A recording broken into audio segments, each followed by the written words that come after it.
समाज में अक्सर देखा जाता है कि जहाँ शिक्षा की कमी होती है वहाँ अंधविश्वास और अंधभक्ति ज़्यादा फैलती है।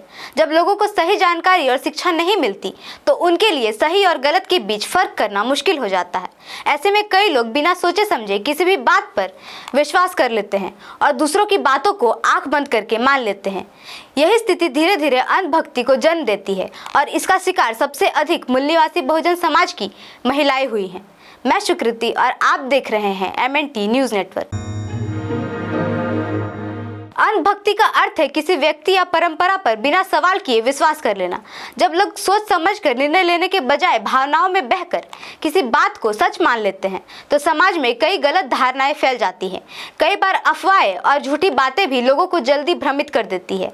ऐसा ज्यादातर तब होता है जब समाज में शिक्षा और जागरूकता की कमी होती है। भारत के कई समाज सुधारकों ने भी शिक्षा को समाज को बदलने का सबसे बड़ा साधन माना है। बाबा साहेब अम्बेडकर का मानना था कि जब तक समाज के दबे कुचले लोग और महिलाएं शिक्षित नहीं होंगी तब तक वे अपने अधिकारों के लिए खड़े नहीं हो पाएंगी। उन्होंने लोगों को संदेश दिया था कि शिक्षित बनो, संगठित रहो और संघर्ष करो। उनका विश्वास था कि शिक्षा इंसान को आत्मसम्मान देती है और अन्याय के खिलाफ लड़ने की ताकत भी देती है। इसी तरह ज्योतिराव फूले और सावित्रीबाई फूले ने भी शिक्षा के लिए बड़ा संघर्ष किया, खासकर महिलाओं की शिक्षा के लिए। उस समय समाज में लड़कियों को पढ़ाना पाप समझा जाता था, लेकिन फूले दंपति ने इस सोच को बदलने का साहस किया। राष्ट्रपिता ज्योतिबा फूले कहते थे, शिक्षा बिना मति गई, मति बिना नीति गई, नीति बिना गति गई और गति बिना वृत्त गया, वृत्त बिना शूद्र गए। इतने अनर्थ एक अशिक्षा ने किया। इसलिए उनका मानना था कि अगर इस अनर्थ को रोकना है तो समाज को शिक्षित करना बेहद जरूरी है, खासकर समाज की महिलाओं को शिक्षित करना। और इसकी शुरुआत फूले साहब ने अपने घर से किया।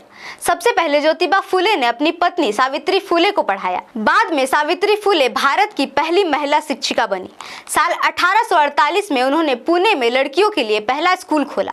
उस समय कई लोग ने इनका विरोध किया, लेकिन उन्होंने हार नहीं मानी, शिक्षा का काम जारी रखा। ज्योतिबा फूले का मानना था कि शिक्षा के बिना समाज की प्रगति संभव नहीं है। उनके अनुसार समाज की कई समस्याओं की जड़ अशिक्षा ही है। आज समझना होगा कि महिला शिक्षा का महत्व कितना बड़ा है।